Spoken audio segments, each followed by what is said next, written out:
Bonjour à toutes et tous et merci d'être avec nous ce matin. Nous avons la chance d'avoir autour de nous un certain nombre d'administratrices et administrateurs du LEM et d'autres sont en ligne et nous avons souhaité organiser cette conférence de presse de façon assez inopinée et très rapide pour échanger avec vous sur le sujet du projet de loi de financement de la sécurité sociale dont vous avez vu que depuis plusieurs semaines, il suscitait beaucoup d'interrogations de la part des entreprises du médicament.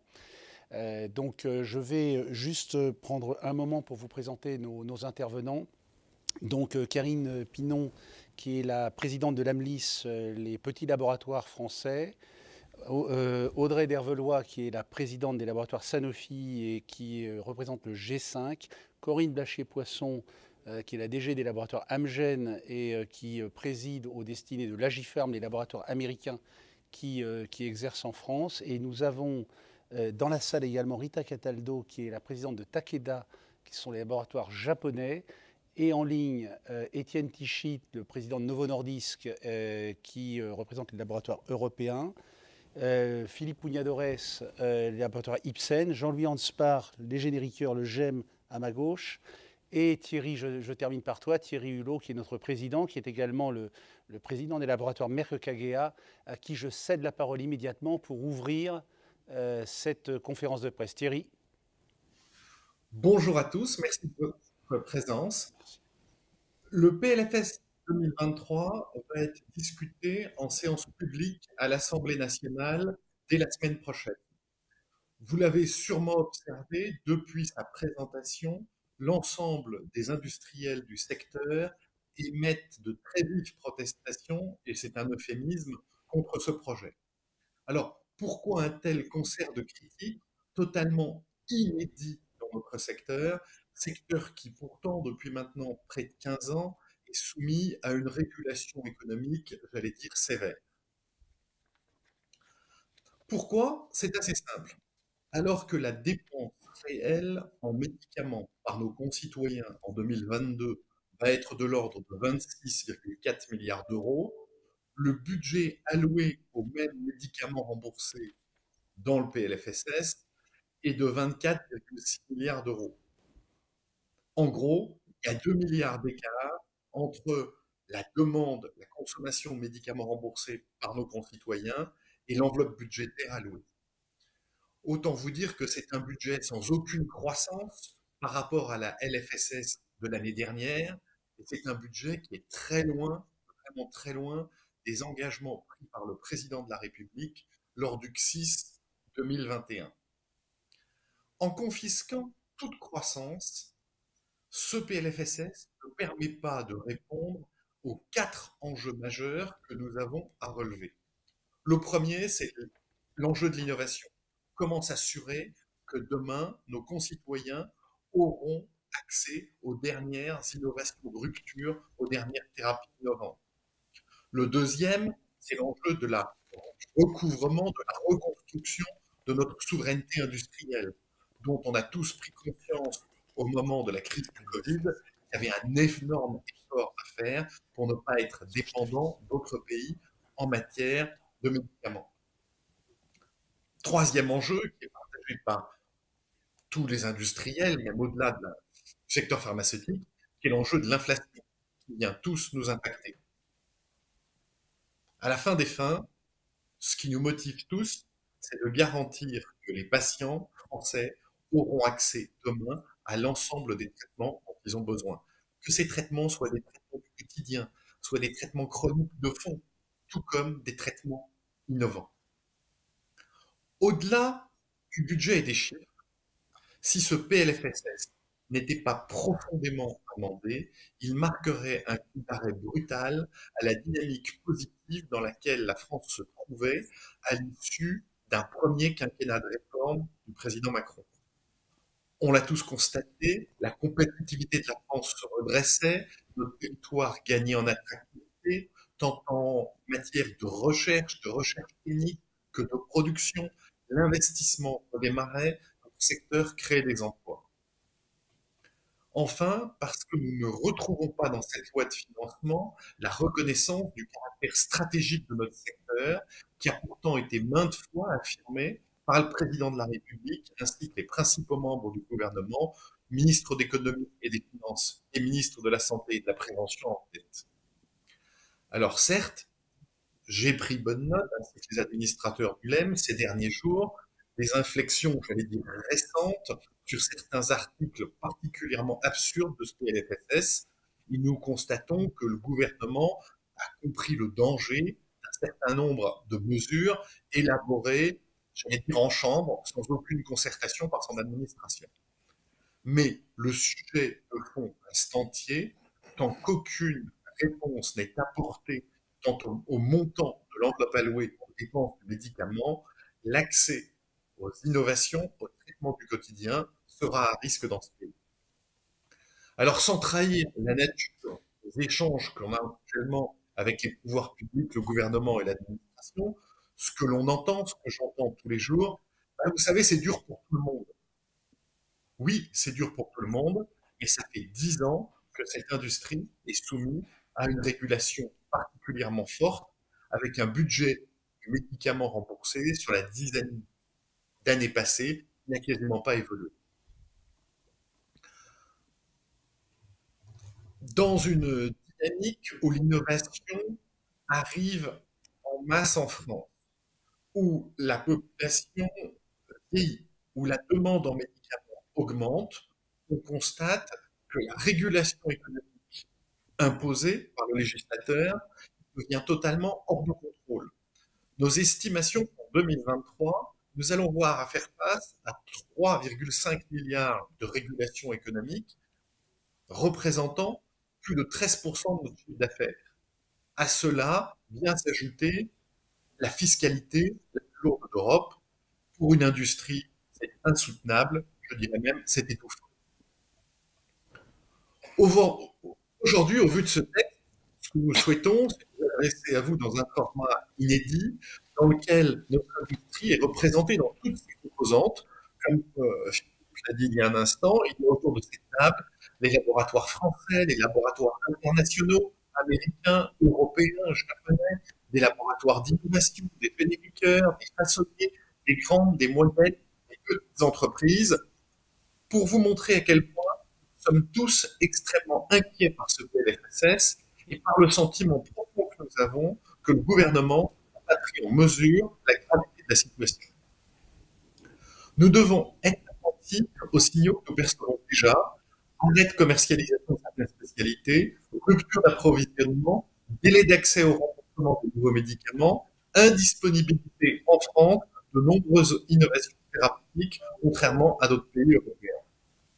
L'enjeu tous autour de cette table, c'est que les Français puissent avoir accès partout, à tout moment, aux médicaments dont ils ont besoin. C'est notre rôle, c'est notre mission, c'est notre vocation. Aujourd'hui, sans tabou, nous vous invitons à aller au-delà de la réponse faite, c'est la faute des labos. La réalité est d'un tout autre niveau. Aucun secteur, je crois, en France, peut-être le nucléaire, ne voit son activité aussi contrainte par des décideurs publics qui, par l'environnement qu'ils créent ou pas, font de cette industrie une industrie stratégique, une industrie d'avenir au service de nos concitoyens. Aujourd'hui, comme Lamoureux l'a dit il y a un instant, nous allons vous présenter l'ensemble des conséquences qu'aurait ce PLFSS de manière polyphonique. Et sans tarder, je passe la parole à Karine Pinon, présidente de la MIS, qui parlera des conséquences dramatiques de l'inflation, mais aussi de l'explosion de coûts de certains entrants et d'énergie sur l'activité des TPE et des PME. Juste un mot peut-être pour vous préciser que... Alors Thierry, la liaison n'était pas excellente, hein, donc on va essayer d'y remédier pour la suite. Vous avez évidemment la possibilité de poser vos questions sur votre écran. Vous avez une fenêtre qui vous permet de poser toutes les questions que vous voulez, donc ne vous en privez pas. Je passe tout de suite la parole donc à Karine pour nous parler de la situation d'inflation du secteur. Merci, bonjour à tous. Donc très clairement, le PLFSS ne tient pas compte du contexte inflationniste puisqu'il prévoit une enveloppe de baisse de prix de 800 millions d'euros. Aujourd'hui, les PME françaises du médicament sont en danger. Pourquoi ? Parce qu'on est d'un côté pris en étau entre des augmentations des coûts de fabrication et un prix qui ne peut pas être adapté en fonction de ces augmentations de coûts. Et donc, ça se traduit par une marge qui diminue et parfois une marge qui n'est plus économiquement viable. Et pourtant, ces PME françaises, elles sont responsables de 35% des MITM, médicaments d'intérêt thérapeutique majeur, qui font le quotidien des Français. Quand on parle de MITM, c'est les produits de l'hypertension, les produits de diabète, toute pathologie chronique qui est traitée par ces médicaments d'intérêt thérapeutique majeur. C'est également les produits d'urgence utilisés à l'hôpital qui ont été tant importants au moment de la crise Covid. Alors cette inflation, elle a pour source deux problématiques. La première, effectivement, c'est lié au contexte ukrainien, un problème d'approvisionnement des matières premières, des intrants, de l'aluminium, des cartons, etc. Donc qui fait qu'on a une difficulté d'approvisionnement. Le deuxième point, c'est l'augmentation des coûts, comme l'énergie. Quand on parle d'augmentation de coûts pour, par exemple, l'électricité, on parle d'une augmentation de plus de 86% pour l'électricité, 300% pour le gaz. Et puis, il y a également les augmentations liées au salaire, puisque pour avoir une industrie, on a évidemment des emplois. Et puis, nos employés sont aussi confrontés à l'augmentation du coût de la vie. Donc aujourd'hui, on est donc, comme je vous le disais, pris en étau entre l'augmentation de ces coûts de fabrication et des prix qui sont fixes. On a donc des marges qui ne sont plus économiquement viables. Je vous donne juste un exemple. Un produit, par exemple, qu'on nous demande de commercialiser à 89 centimes d'euros la boîte pour produire 50 comprimés pour un traitement d'un mois pour le patient. 89 centimes, c'est même pas le prix d'une baguette. Donc on est dans un contexte où aujourd'hui on nous demande de produire en France, de créer des emplois, de se soumettre à toute la régulation du médicament, ce qui est parfaitement normal. Et pour cela, on est à des coûts qui sont drastiquement faibles. Donc aujourd'hui, c'est ces produits-là qui risquent demain de ne plus être produits sur le sol français, mettant très clairement en danger notre indépendance sanitaire qui nous a été tellement chère au moment de la crise du Covid. C'est une situation d'urgence qui a été communiquée au gouvernement depuis le mois de mai et malgré tout cela, on n'a aucune réaction de nos instances par rapport à cette situation. Au contraire, on a cette proposition d'une enveloppe de baisse de prix de plus de 800 millions d'euros pour le PLFSS. Merci Karine. On aura, je pense, l'occasion d'y revenir. Donc, je vais maintenant passer la parole à Audrey Dervelois, la présidente de Sanofi France. On a beaucoup parlé de souveraineté industrielle, on a beaucoup parlé d'autonomie stratégique de l'Europe. Ce PLFSS donc, ne tient pas les engagements qu'on attendait. Bonjour à tous. Exactement, Philippe. Donc, la souveraineté sanitaire et industrielle dont on a tant parlé avec l'épidémie Covid, vraiment là on voit un objectif qui s'éloigne. Après avoir occupé la première place européenne des pays producteurs de médicaments entre 1995 et 2008, la France, elle est désormais à la 4e place derrière la Suisse, l'Allemagne et l'Italie, talonnée par le Royaume-Uni et l'Irlande. Donc les causes de cette situation sont connues, c'est à la fois des facteurs généraux de l'économie, mais c'est aussi des handicaps spécifiques à notre pays. Donc en France, on sait la croissance du marché particulièrement limitée et des prix plus bas que dans la plupart des pays européens. Donc le plan France Innovation Santé 2030, mi-2021, avait justement posé les bons constats de ces erreurs du passé qui avaient conduit à la désindustrialisation du pays. Donc ce plan 2030 a relancé une bonne dynamique, à savoir donc une innovation, et on veut une innovation produite aussi en France. Donc on commençait à voir les premiers effets de ces projets d'innovation et d'industrialisation. Ce PLFSS 2030 est clairement pour nous tous un demi-tour. Un demi-tour, et donc il pourrait vraiment être un coup d'arrêt s'il était maintenu en l'état. Ça porterait lourdement atteinte à l'attractivité du territoire pour des entreprises qui commençaient à investir dans des nouvelles technologies, des nouvelles capacités et dans les procédés du futur. Donc pourquoi ? Tout d'abord, le niveau de l'enveloppe M est beaucoup trop bas. pour permettre d'atteindre ces objectifs industriels pour la France. D'autant plus que nous essayons tous les jours, et ça depuis plusieurs années, de faire reconnaître les investissements sur le territoire national. Il est clair qu'avec une enveloppe aussi basse, les marges de négociation de prix du CEPS seraient extrêmement réduites pour valoriser cette production française.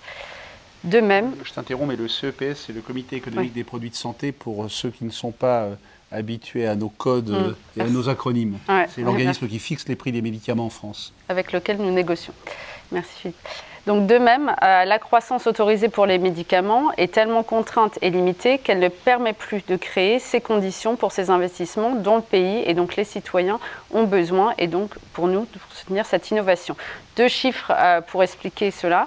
Le premier, si on prend la France et l'Allemagne, il y a quelques années, nous étions à 24 milliards à peu près d'euros pour l'enveloppe du médicament. Donc ça, il y a à peu près 15 ans. Si on regarde ce qui se passe aujourd'hui, vous allez voir de quoi on parle, puisqu'on a l'Allemagne qui dépasse 40 milliards d'euros pour cette enveloppe du médicament, et la France est restée autour des 24 milliards, donc quasiment stable. Deuxième chiffre qui illustre très bien la gravité et l'urgence de la situation, le médicament qui représentait 14% de la dépense de santé de l'ONDAM il y a 10 ans, représentera fin 2023, moins de 10%. Donc, qu'est-ce que ça représente, un passage de 14 à 10% et qui montre donc ce taux historiquement bas? C'est une baisse de 6 milliards en une décennie. 6 milliards qui font aujourd'hui atteinte et qui impactent le tissu industriel français et donc clairement l'innovation. C'est donc la demande clé que nous avons aujourd'hui pour le gouvernement, que cette régulation économique reflète la réalité des dépenses de santé des citoyens en France. Certes, ces dépenses de santé sont régulées et c'est tout à fait normal et ça a toujours été le cas dans notre secteur. Mais techniquement, aujourd'hui, ce montant qu'on appelle M dans le secteur, de cette clause de sauvegarde, est totalement erroné par rapport à la réalité.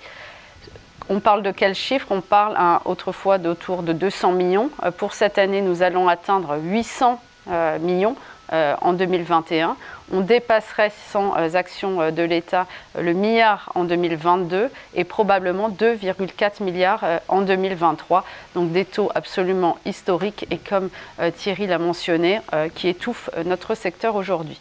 Nous demandons clairement et solennellement une révision des objectifs de régulation économique et que cela soit effectué pour le PLFSS 2023 avec aussi une révision pour l'année 2022 au regard des dépenses réelles.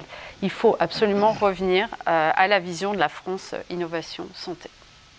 Merci, je crois Philippe, pour le président d'Ipsen et G5 également. Tu voulais compléter les propos d'Audrey? Oui, absolument. Merci Philippe. Bonjour à tous. Donc, à la lecture du PLFSS, nous nous sommes demandé, avons-nous déjà oublié les leçons de la crise sanitaire et où est passée notre ambition de souveraineté sanitaire et industrielle? En 2020, les Français découvraient que 40% des médicaments commercialisés dans l'Union européenne provenaient de pays tiers et que 60 à 80% des ingrédients pharmaceutiques actifs qui composent nos médicaments sont fabriqués en Inde ou en Chine. Alors, pour vous donner un ou deux exemples, l'Inde et la Chine produisent 60% du paracétamol mondial, 90% de la pénicilline et 50% de l'ibuprofène. Cette tendance, elle n'a pas changé. Donc la question qu'on se pose, c'est que se passera-t-il si nos relations avec la Chine se détériorent et quid de la prochaine pandémie? Alors, fort de ce constat, nous avions décidé de mettre le paquet sur les investissements santé en production et en R&D, avec pour nous aussi des relocalisations sur le territoire français. Et dans ce contexte, le PLFSS 2023, confiscatoire, comme vous l'avez entendu, est vraiment une douche froide, un choc, un gâchis, en décalage total avec la vision inspirante du président de la République et avec les promesses faites aux Français.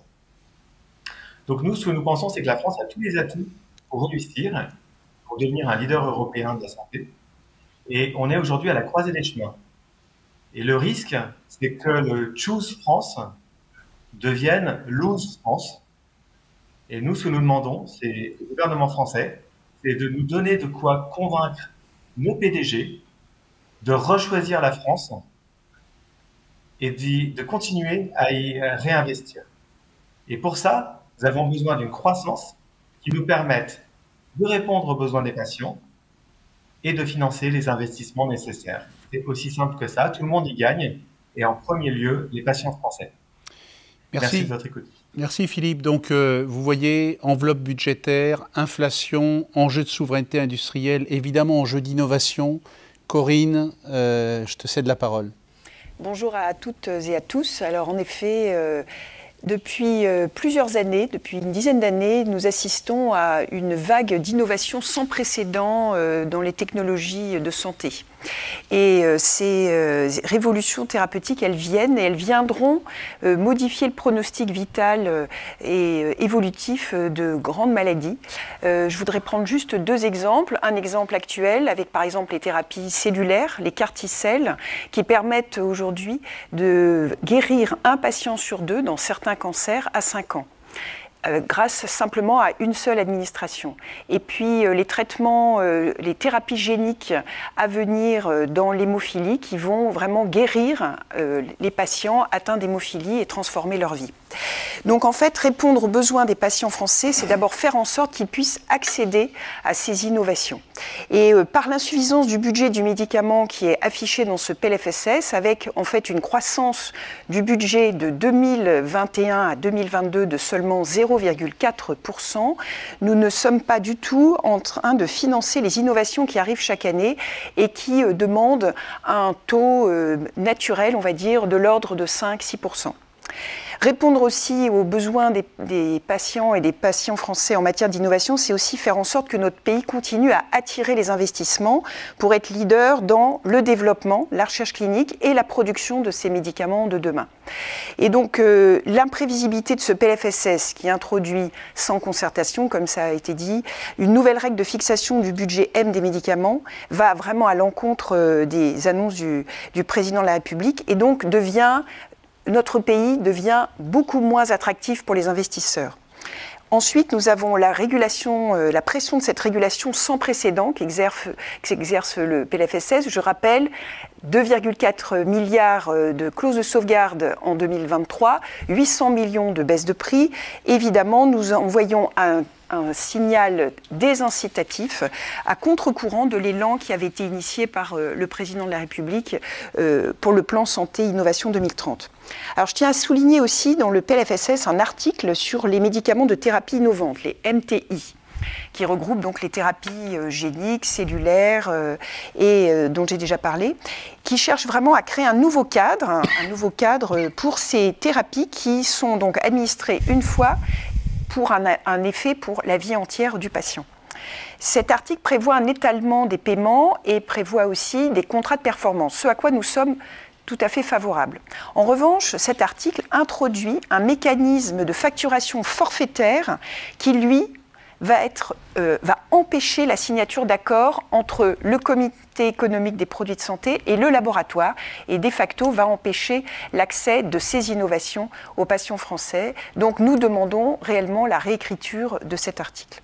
Alors paradoxalement, alors que notre population vieillit, que les pathologies comme le cancer deviennent des pathologies chroniques et que nous avons un grand nombre d'innovations, la part budgétaire, ça a bien été dit, des dépenses de l'assurance maladie que nous consacrons aux médicaments est passée donc de 14% à moins de 10% pour 2023 dans le budget de la sécurité sociale.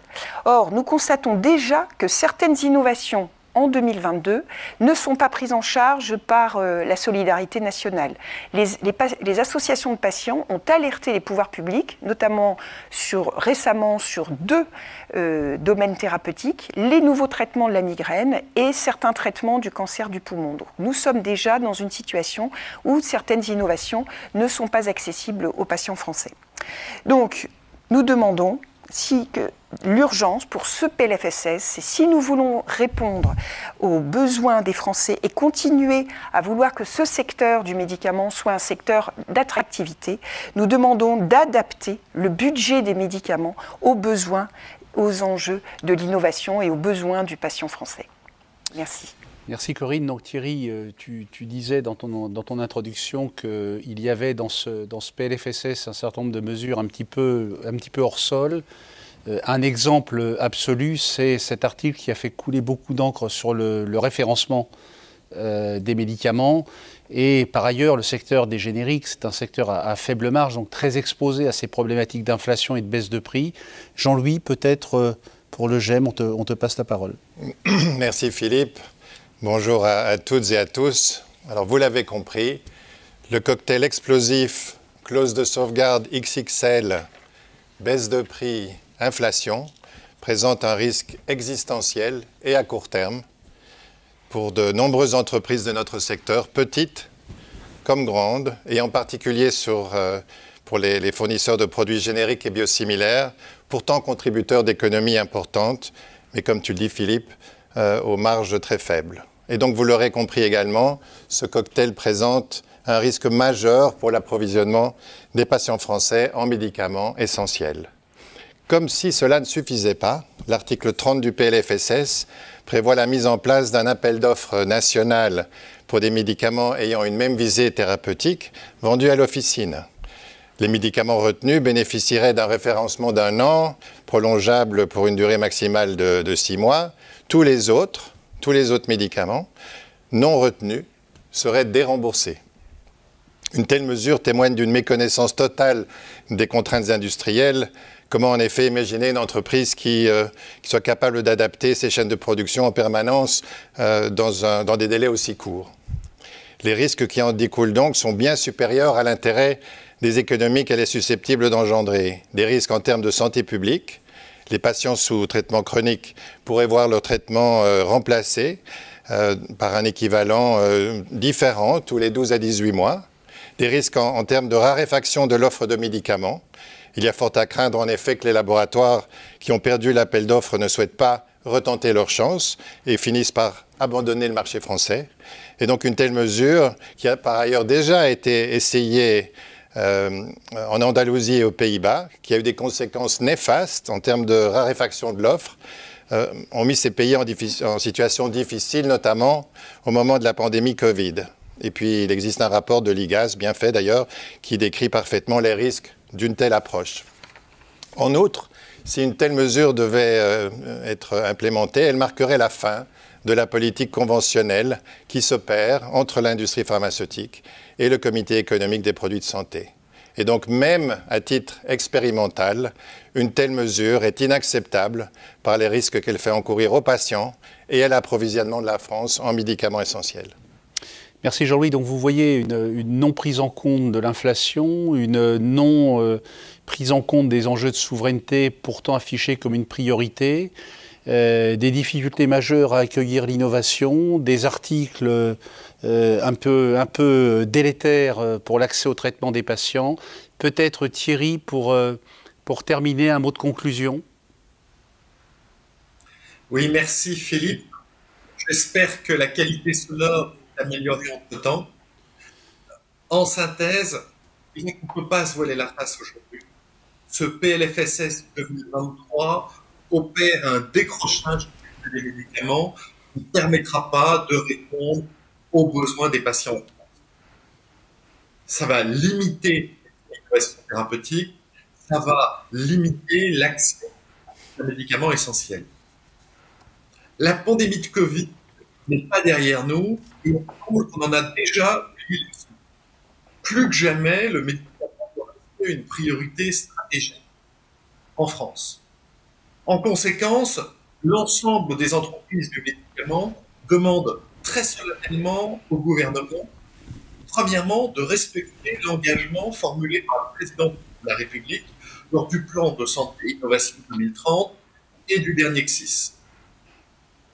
Avec, en remettant tout débat à niveau, l'enveloppe budgétaire du médicament remboursé pour 2022 au regard des dépenses non constatées.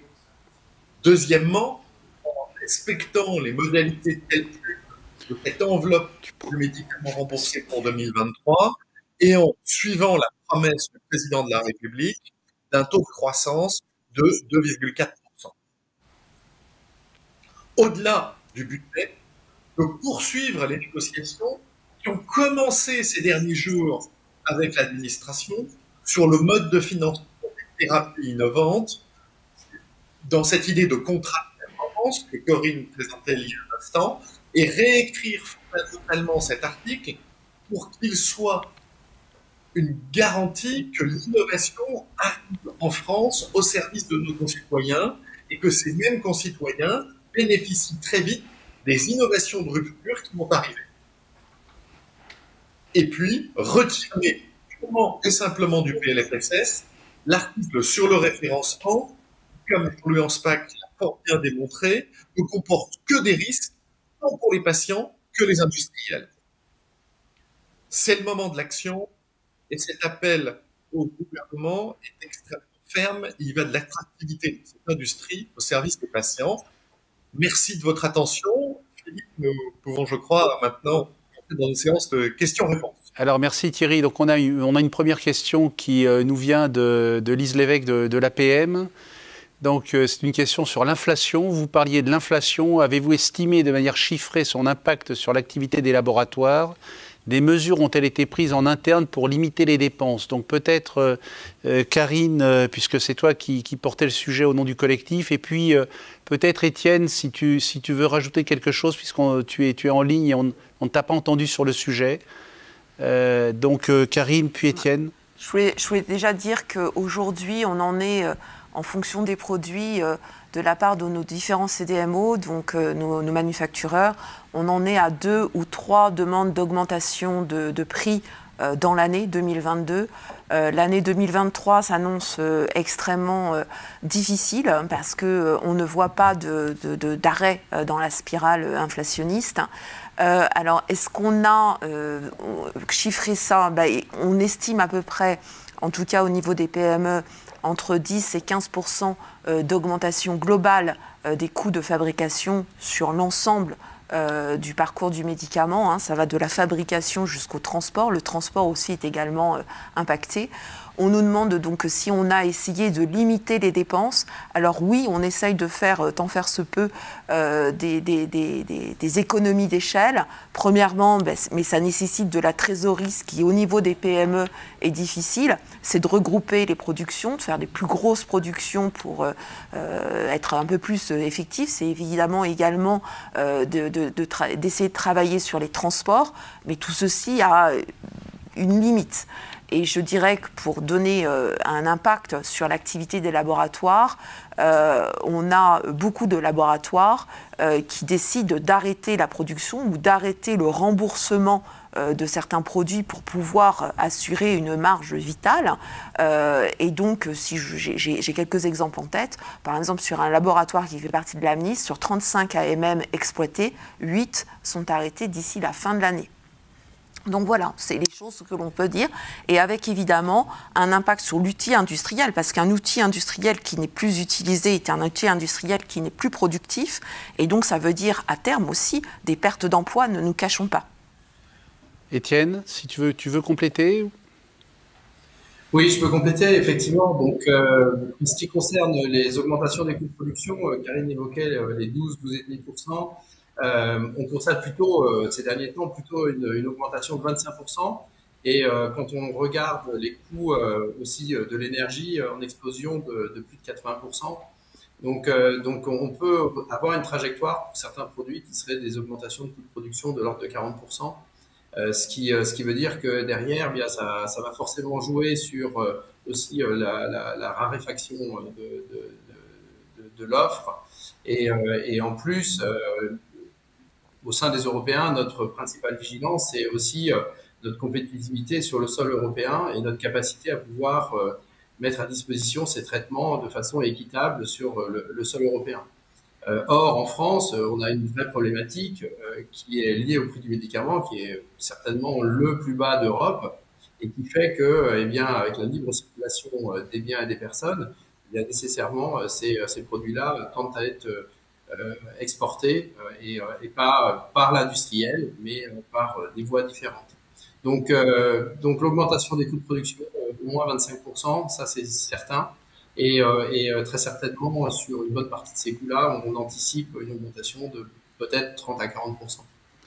Peut-être deux commentaires, si je peux me permettre. D'abord, la presse s'est fait l'écho il y a quelque temps d'une note interne du LEM dans laquelle on avait lancé une enquête auprès de nos adhérents pour avoir une idée de l'impact sur les intrants de la situation actuelle, mais également, on n'en a pas parlé, des délais de livraison qui, eux, s'allongent également.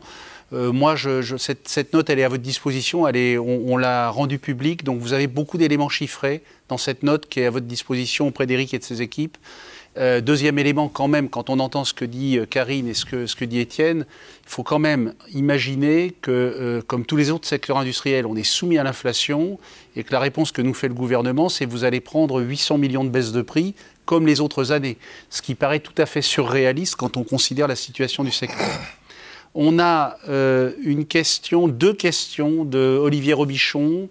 C'est pour toi, Thierry, je pense. Est-ce que vous pourriez envisager de claquer la porte de l'accord cadre et de claquer la porte du CSIS? Écoutez, aujourd'hui, on en appelle vraiment à l'administration et au gouvernement à se ressaisir et à prendre l'ampleur de l'urgence de la situation. Nous sommes là dans une approche de dialogue, de construction et de mettre les faits objectifs, j'allais dire, sur la table et ensuite de travailler ensemble à une résolution, comme vous l'avez entendu à travers les propositions faites par les uns et les autres, depuis les conférences de presse. Je ne sais pas, quelqu'un veut compléter autour de la table ou en ligne? Alors, une question de Marie-Morgane Lemel de l'AFP. Bonjour, sans forcément donner de nom de laboratoire, pourriez-vous dire quel type de médicament pourrait ne plus être produit? Par ailleurs, quel serait le montant acceptable de l'enveloppe M pour 2023? Donc, peut-être sur les médicaments qui pourraient ne plus être produits, Philippe, en ligne, Jean-Louis, est-ce qu'on peut donner des exemples de médicaments sur lesquels les marges sont extrêmement tendues? Audrey, je ne sais pas. Qui veut prendre la question? Je pourrais commencer par dire que ce n'est pas simplement l'arrêt de production, mais c'est carrément l'arrêt de commercialisation, puisque en dessous d'un certain niveau de marge, et même quand cette marge est négative, les laboratoires ne seront plus en mesure de continuer de commercialiser. Et donc aujourd'hui, on connaît une offre multisource, notamment grâce au générique. Ça nous a aidé pendant la crise Covid. Il serait bien dommage de faire marche arrière et d'oublier les leçons de cette crise. Aujourd'hui, pour citer des exemples, moi j'ai en tête, on a par exemple le paracétamol coédiné qui ne serait plus produit en France. On a les solutés de bicarbonate de sodium, le chlorure de potassium, qui sont très clairement des produits sur lesquels les laboratoires pensent arrêter d'ici la fin de l'année. Philippe, tu veux compléter ou Moi, je voulais juste ajouter un point sur l'inflation et de production. C'est quand même important de rappeler un des rares secteurs où ces surcoûts ne sont pas répercutés sur nos prix finaux, et donc c'est pour ça que la situation est plus tendue. Alors peut-être, si vous me permettez, sur le niveau de l'enveloppe, évidemment on va pas répondre très directement à cette question, c'est la responsabilité du gouvernement. Mais vous avez les chiffres, ils vous ont été donnés. La réalité du marché qui sera constatée à la fin de cette année, d'après nos évaluations, c'est 26,4 milliards. Le montant voté pour cette année, c'est 24,5, pardon. L'année prochaine, 24,6.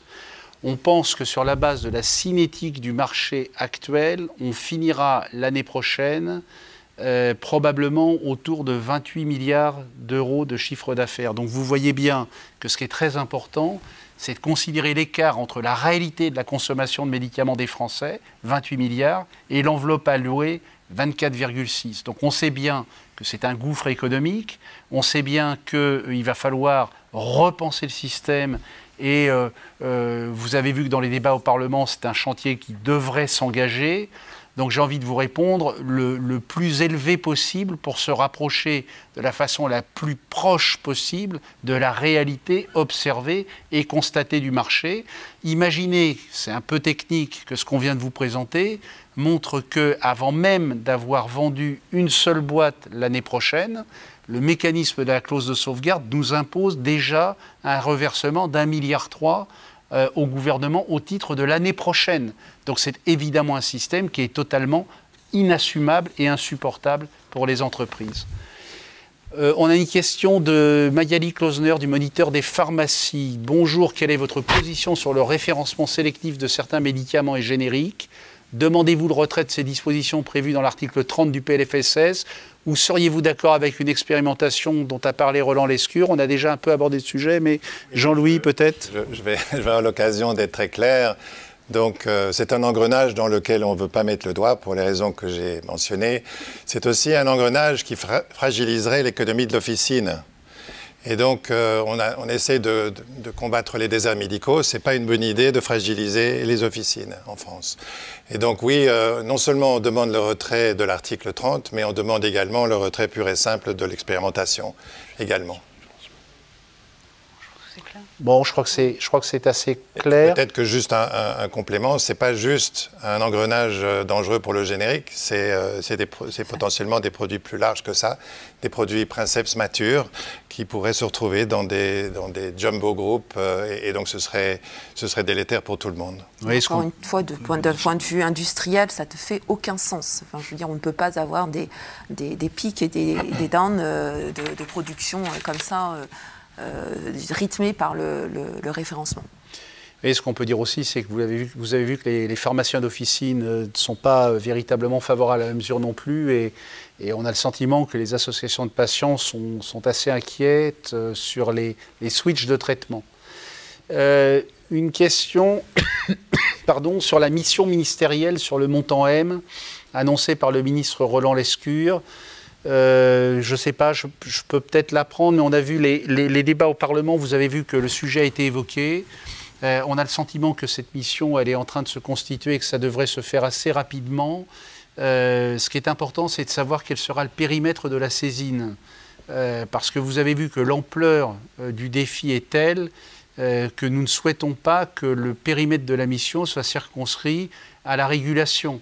En réalité, ce qu'il va falloir remettre en place, c'est une réflexion sur le financement du médicament qui, aujourd'hui, vous voyez bien, à la lumière des chiffres qu'on vous a présentés, est notoirement insuffisant. Alors, une question de BFM Business. Bonjour, quel est le retour des parlementaires? Êtes-vous optimiste sur la réécriture de certains articles du projet de loi? Le retour des parlementaires, Thierry, et puis ceux d'entre vous, vous en rencontrez aussi le retour des parlementaires et la réécriture. Peut-être un premier commentaire. Ce que je déplore, c'est que certains articles de ce projet de loi aient été préparés par l'administration sans concertation préalable. Ça aurait permis d'avoir des articles plus aboutis. On parlait tout à l'heure des contrats de performance pour les thérapies de rupture. Comme Corinne l'a dit, c'est quelque chose auquel on est favorable, et en se mettant autour de la table, on peut en faire un atout en termes d'attractivité et en termes de service auprès des patients. Et on se retrouve là, à l'ère des dernières minutes, à quelque part obliger les parlementaires à réécrire les articles, à amender ça en vitesse pour que la mesure soit pas délétère ou tout au mieux. C'est dommage. Je me réjouis de voir le Parlement faire ça. La liaison est toujours aussi mauvaise, hein, Thierry, je te le dis au passage. Quant à la réécriture, on peut dire que pour le moment, la concertation est engagée, mais on va dire qu'elle est encore à l'état, à l'heure où nous parlons, elle est encore embryonnaire, ce qui nous inquiète un peu compte tenu du calendrier du PLFSS. Alors là, il y a une question très fléchée. Je ne vais pas avoir trop de mal à l'attribuer. C'est une question pour Corinne d'Olivier Robichon. Pour les labos américains, qu'allez-vous dire à vos CEO qui ont investi des milliards en France depuis 3 ans? Eh bien, ce que nous sommes en train de dire à nos CEO, c'est qu'il faut aussi qu'ils fassent porter leur voix auprès du gouvernement pour bien faire comprendre que ces signaux sont désincitatifs. Et après le plan Innovation 2030, ils sont complètement à l'encontre. Donc, je pense que les CEO américains sont alignés avec les autres CEO français, internationaux, européens, japonais, pour faire porter ce message de ce demi-tour dont Audrey parlait, qui n'est pas du tout cohérent avec tout ce qui en est fait et qui avait conduit à des investissements importants. Voilà, je pense que nous sommes tous alignés au niveau des filiales et au niveau des sièges. Alors, je pense que la question posée aux Américains vaut également pour les laboratoires japonais qui ont la chance d'être avec nous. Donc, peut-être Rita, nous dire un peu le sentiment des CEO japonais. Tout à fait. Merci beaucoup, Philippe, et bonjour. Nous manifestons la même préoccupation parce que finalement, pendant le CSIS, mais avant ça, n'oublions pas, Philippe, tu nous as mentionné le Choose France. On a répondu à l'appel des investissements, d'amener des investissements en France pour contribuer à la croissance et surtout à l'innovation. Innovation pour les Japonais, c'est surtout cancer, comme tu l'as dit très bien, Corinne, mais pas seulement ça, c'est maladies rares, c'est neurosciences, maladies mentales, c'est maladies infectieuses et autres, ophtalmologie. Donc, pour nous, ça veut dire amener des traitements en France, contribuer à la recherche et développement, faciliter l'accès et être compétitif en Europe. C'est vraiment ça notre point. Et j'aimerais bien pouvoir que tout le monde, nos Japonais, on puisse convaincre nos CEO qu'il faut continuer dans cette direction. Mais tout va passer bien sûr par ce fameux montant M. Alors peut-être... Moi je voudrais rajouter juste un point sur les entreprises françaises. Alors on va essayer de mettre... C'est vraiment important qu'on revienne quand même à ce qu'on a vécu pendant ces 2 dernières années. Et nous, au niveau des Européens, et en particulier nos CEO, se disent comment construire une Europe qui soit résiliente, souveraine, sur laquelle on offre une égalité des chances d'accès au traitement, accès aux innovations et accès aux solutions de tous les jours. C'est vrai qu'il y a une véritable incompréhension entre le niveau d'investissement supplémentaire qui s'est opéré ces 2 dernières années en pleine période de crise Covid, de la part de CEO européens sur le sol européen et en particulier français, et d'un seul coup de se dire que finalement sur les dépenses de santé, pour 10 € investis pour la santé de nos concitoyens, un seul finalement ira aux médicaments, à l'innovation. Et quand on parle au niveau de l'Europe, on ne veut pas faire un clivage entre l'innovation et les traitements de tous les jours, parce que on est convaincu que ces 2 types de médicaments doivent servir le quotidien du patient. Et quand on a plus de 20 millions de patients qui souffrent de maladies chroniques, on a cette responsabilité de pouvoir offrir le meilleur tous les jours de façon résiliente à chacun des patients sur le sol français. Ça, c'est ce que l'on souhaite. Et de l'autre côté, nos CEO ne comprennent pas la politique française aujourd'hui, qui est de finalement restreindre à simplement 1 € sur 10 € de santé investis pour le médicament. Ce qui laisse ni la place aux innovations, ni la possibilité de pouvoir continuer à investir de façon forte sur le sol européen, mais surtout sur le sol français et choisir la France. Merci Étienne. Philippe, tu voulais ajouter un mot ? Oui, je vais être rapide. C'est vrai qu'on parlait des milliards investis par les laboratoires américains. Le G5 santé français, ça représente à peu près 2 milliards d'investissements chaque année. Et pour répondre à la question sur le dialogue qu'on a avec aujourd'hui notre CEO, c'est oui, ils se sentent dupés après le CSIS et après Choose France. Il y a une véritable incompréhension et du coup une question qui se pose sur la pérennité de l'investissement sur le territoire français.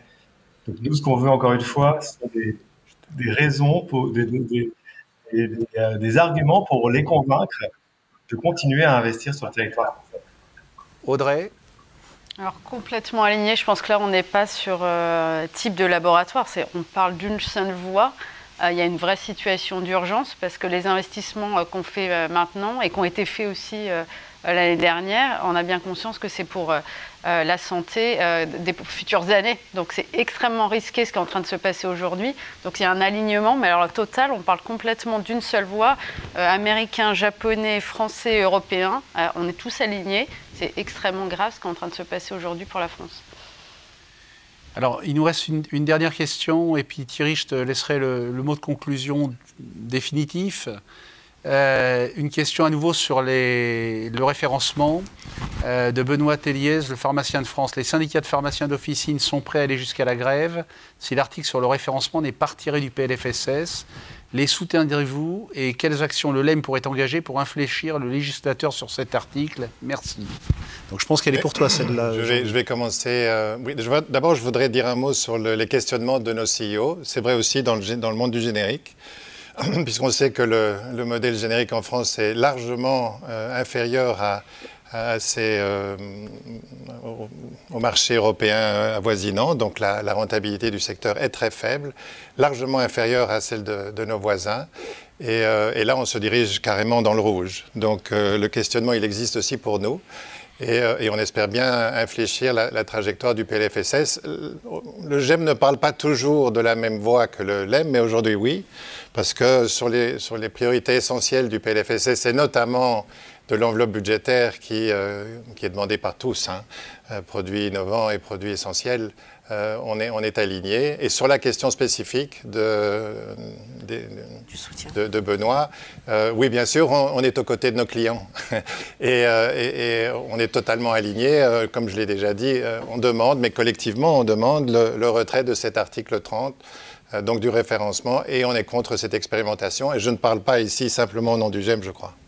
Non, alors le combat, il va se mener aussi sur le terrain parlementaire, puisque nous, ce que nous observons, c'est que peut-être pour la première fois, d'ailleurs, la place accordée aux médicaments dans les discussions au Parlement est probablement bien plus importante qu'elle ne l'était les années précédentes, ce qui montre une extrême sensibilité des parlementaires qui, eux, ont la chance d'être sur le terrain et de voir la réalité au quotidien avec les sites de production, avec leurs électeurs. Ils voient bien que effectivement la situation n'est plus tenable et je crois que c'est intéressant.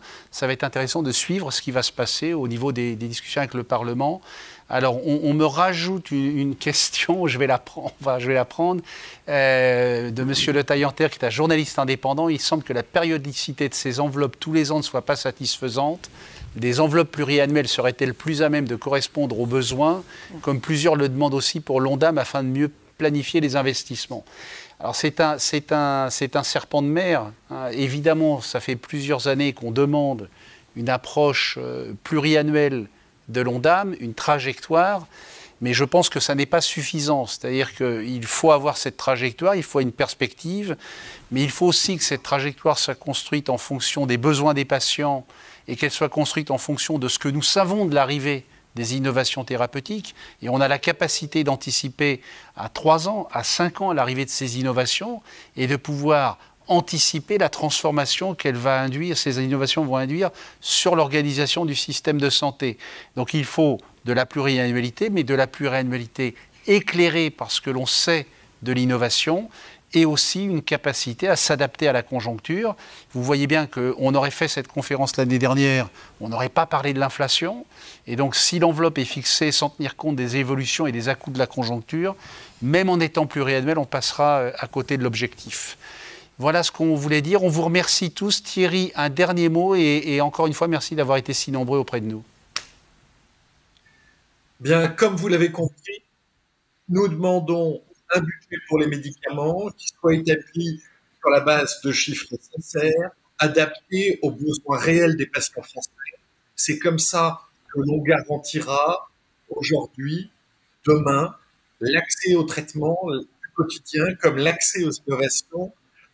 Comme Audrey de Verlot l'a très bien dit, il y a une situation d'urgence. Les décisions d'investissement qui se prennent dans les mois qui viennent auront un long impact en termes de création d'emplois, d'attractivité, de souveraineté sanitaire. Ce PLFSS n'est pas à la hauteur de l'ambition annoncée plusieurs fois par le président de la République et par le gouvernement de faire de cette industrie une industrie stratégique au service de nos concitoyens. Merci à tous. Merci Thierry, merci à tous et on ne doute pas que vous viendrez nous relancer pendant les 2 jours qui viennent. Merci, au revoir. Merci.